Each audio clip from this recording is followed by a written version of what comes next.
बहाय जेबो जादु आरो ट्रिक्सनि खोथा गैया। जादुआ बेनोल' प्रमद बर' जोंनि बिटिआरनि मुख्य प्रधान जेनोखि चिफ CM बिथाङा सरकार दानायनि उनावनो जोंनि रायजो राजाफोरनि थाखाय बा आइजोफोरनि थाखाय गोबां स्टुडेन्टफोरनि थाखाय आइजोफोरनि थाखाय गोबां मोजां मोजां आसनि आरो खेतियकफोरनि थाखायबो बिथाङा प्लेनिं खालामनानै लागासिनो दङ आरो मावगासिनो दङ। गतिके बे बिथांनि जेनोखि प्लेनिं खालामनानै मावनाय पलिसिफोर बा आदर्शफोर नीतिफोर बेखौ मोजां मोननानै दा जोंनि दोलोआव सानखि हर माने जयनिंखौ जागासिनो दङ। सार थांनाय समफोराव BPF दोलोनि जि सासन बे समाव रायजो राजाफ्रा UPPL दोलोआव थानाय माखासे रायजो राजाफ्रा मोननांगौ सुबिदाफोरखौ मोनाखै होननानै अभिजित दैखांदों। नाथाय नैबे समाव दानि UPPL सरकारा नोंथांमोना राव हारिमु धोरोम दोलो बासियालासे नोंथांमोना मोननांगौ अनसुंथाइफोरखौ राननानै होदों। नंगौ, बेयो गमामायै जि सोंनाय बे सोंनायनि फिननाया ओरैबायदि जागोन।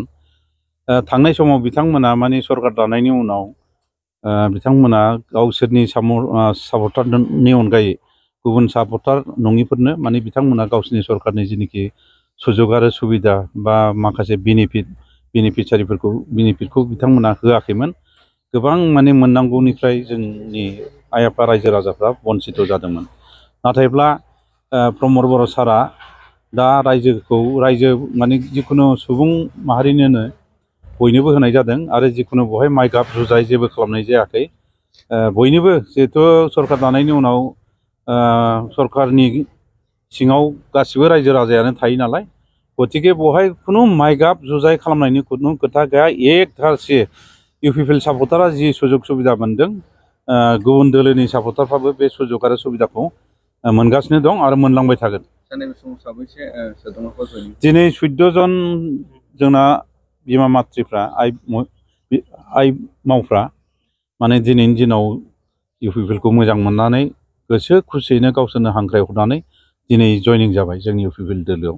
सार निसिमा समस्ति हिसाबै दा BPFनि हालोदा माबायदि जानांगौ? निसिमायाव BPF दंना गैला बेखौथ' आं दा आन्दाजखौनो खालामनो हाला। खारन जेरावखि थाङा माने UPPL सान्दियाबो UPPL जेरावखि दखान लामा हाथाय बाजार जेरावबो UPPLनि सोदोबखौल' खोनानो मोनो, रिंखांबाय थायो। खिन्थु बिसोर दंना गैला ना अबा हाबनानै दं ना खारजोब्बाय बेखौ आं नुनायखौनो मोनाखै आरोखि दासान्दि।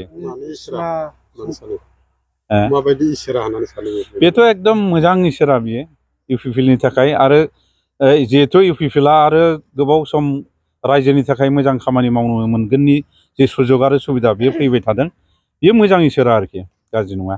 माबायदि भट थिखोहरनानै देरहाहोगोन बे निसिमा ओनसोलनिफ्राय? दासिमथ' बुंनो थाङोबा IBनि रिपर्ट बा CIDनि रिपर्ट आरो गोबां बेबायदि मा दं सिङाव जेनोखि अबजारभारफोर बिथांमोननि रिपर्टखौ दा मोनथिनो मोन्दों जोङो। जिखुनु टटेल जोंना बेवहाय बे 1 नं क'क्राझार लकसभायाव 14,70,000 माने भटार्स दंथ'। बिनि गेजेराव जों आसा खालामदों 12 लाख बायदिया पल जागोन। दा बिनि गेजेराव जों जुदि 75% जुदि मोनोब्ला बेसेबां अंक जाहैयो बेनो। मथा मथि जोंनि मार्जिना बा बेब'दाना 3 लाखनिफ्राय एसे गोजौआव थांगोन आरोखि। बे रोखोमै जों देरहानो हागोन। थैंक यू सर। আজি আপোনালোকে যে UPPL দলত 14 জন জইনিং হৈছে, কি দলত আছিল? আমাৰ একো দল নাছিল, আমি খালি সেলফ হেল্প গ্ৰুপ আছিল। যেতিয়া আমি চৰকাৰৰ পৰা যেটো কিছুমান সুবিধা আছিল সেই সুবিধাকেইটা পাইছোঁ কেইজন মানে ইয়াৰ কাৰণে ভাল লাগিছে। চৰকাৰটো আগলৈ আশা কৰোঁ কিছু সুবিধা পোৱাৰ কাৰণে। সাপোৰ্ট কৰিছিলে আপোনালোকে? আমি এনে ভাগ আছিল আৰু কোনোবা BPF আছিল, কোনোবা UPPL আছিল, এনে একো নাই। এতিয়া সব মানে এতিয়া আৰু যেটো আশা আছে আৰু UPPL চৰকাৰে যেটো সুবিধা দিছে সুবিধাকেইটা পাইছোঁ আৰু আগলৈ আশা কৰিছোঁ আৰু পাম বুলি। সেইকাৰণে আৰু সকলোৱে আমি স্বেচ্ছাই। আপোনালোকৰ কাৰণে UPPL চৰকাৰ কেনেকুৱা কাম কৰিছে বুলি ভাবো? এনেতো আমি আইমাতৃসকলৰ কাৰণে এতিয়া নতুন সুবিধাবিলাক আহি আছে। আগতে আৰু ইমান গম পোৱা নাছিলোঁ, এতিয়া আৰু নতুন সুবিধাবিলাক আহি আছে, পাম আৰু। সবজনে একেলগতে নাপায় না, কিছুমানে আগতে পাইছে। আপুনি সেলফ হেল্প গ্ৰুপৰ আছিল নেকি? হয়। কি নাম আছিল? আমাৰ নৱজ্যোতি চেল্ফ হেল্প গ্ৰুপ 14জনে জইনিং হৈছে হয়